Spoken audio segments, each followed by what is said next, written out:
Good morning, 804. Welcome to our video about setting up and using our reading log and journal document. First, I want to thank you all for your hard work yesterday.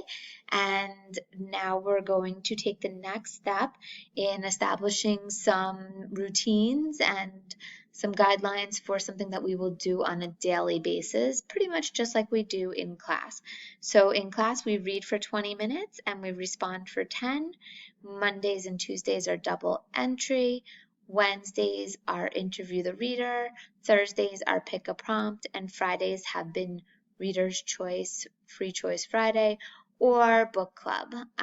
So we will eventually restart Book Club, especially now that we have a great selection of online ebooks. But for now, let's just try to get into the swing of things and make sure that we're using our reading logs and journals correctly. So today is the first day where you will be expected to enter a log entry and a journal entry for independent reading. And so the very first place that you're going to go is you're going to go to the independent reading section, and you are going to open your document number 804-1, and you are going to make sure that you've read the directions. We're going to need a tag. We're going to continue with the Monday through Friday schedule. You should have found books yesterday.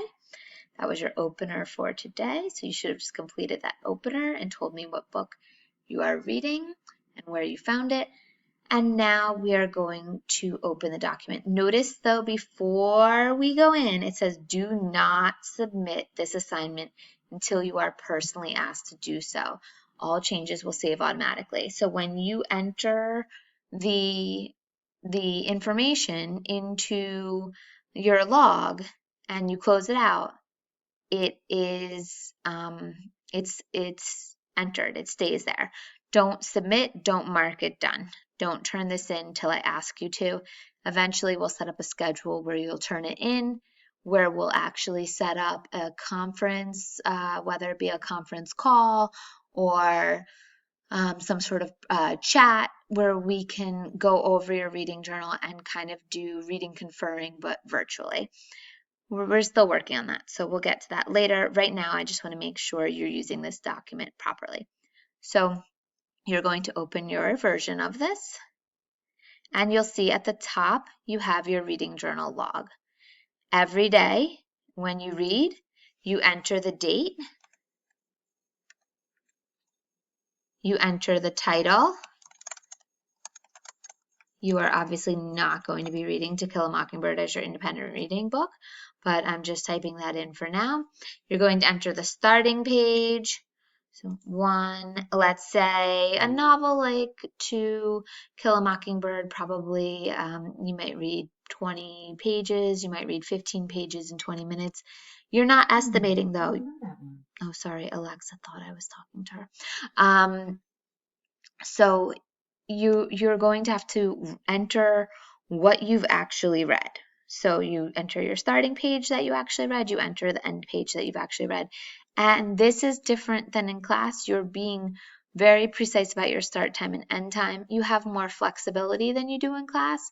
For instance, you might choose to use evening hours. If the classwork takes too long, you might use the afternoon for independent reading. You might use office hours if you don't have any teachers that you need to meet with for independent reading. But that's why we need you to really specify when you're doing the reading. So let's say today it ends up being 2:30 to 2:50. And then the genre, To Kill a Mockingbird is probably historical fiction or realistic fiction.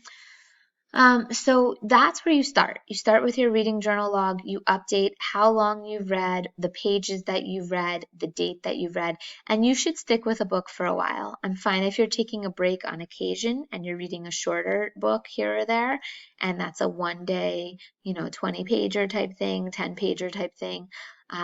That's fine. But I should see some continuity in this list.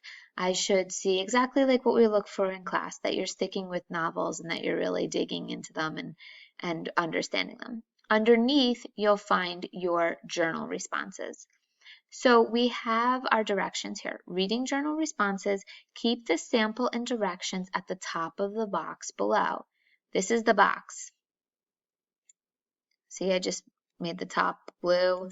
This is the box that I'm talking about, right underneath here. So we're keeping all of this at the top always, because this is going to guide us for every entry. Next, we have our current books tag, and the newest, most recent journal response should go directly under the start here, highlighted in yellow. That's what the directions say up here. And look down here. There's a start here that is in yellow highlighter, and it says all of your responses must use CER, nothing new, we're used to this, and should begin in the space below, start here. So if I were reading To Kill a Mockingbird, I would update my tag, so we know To Kill a Mockingbird, Harper Lee, historical fiction we said, and then we have our date, double entry, my quote from the text goes over here, my thoughts and reactions. So the evidence goes on the left, my thoughts and reactions, my claim and reasoning go on the right. Just like in class, our evidence should be copied directly from the text. Just like in class, our thoughts and reactions should follow claim and reasoning about the evidence. The reasoning is explaining why your evidence supports your claim. Tomorrow, when you go to do this again, you will insert your entry under the tag. As long as you're reading the same book, you're inserting your entry under the tag. I wouldn't copy and paste all of this because tomorrow's entry won't be double entry journal. Tomorrow's entry will be interview the reader. And I like to change font, but you do not have to. But so I would change the font and I would do 325 2020. And now we have our interview the reader response. You don't have to label it if you don't want to, but that's where it would type. Then when you're doing 326, even copy and paste, as long as you're reading the same tag, as long as you're reading the same novel, the same book, you put your entry at the top of the page, and then you type your response underneath the date. Hopefully this makes sense. Your journal will go from oldest at the bottom to newest, not quite at the top, but newest underneath this yellow highlighted divider right here. Please rewatch this video once or twice if you have questions. And then if you still have questions after rewatching and you've read all the directions and you've looked through your document, you can comment under the assignment with questions about this particular assignment. Again, you are not submitting it today. You are not marking it as complete today. This is an assignment that is going to last for a while. Google Drive is amazing. It will save all of your entries as you go. And so you don't need to worry about that. And then just make sure that you're keeping track of your reading and that you're being really thorough with your responses, because I'm going to be using the same rubric that we've been using throughout the year to grade this journal for marking period 4.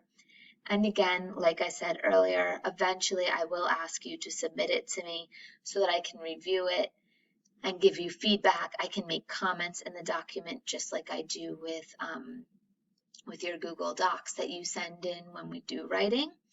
And that way when we have our conferences, our virtual conferences, we'll be able to go through your responses in detail. So good luck, everyone. I'm excited that today is launching our reading, and I'm looking forward to seeing how your responses progress. Don't forget, you do have one more assignment after this one today. So you've done your entrance ticket about which book you chose. You've watched this video. You're going to read and respond. And you also have a quick form about To Kill a Mockingbird, because we do have that argument essay coming up and we want to get started with it. Good luck, everyone, and I look forward to reading your responses.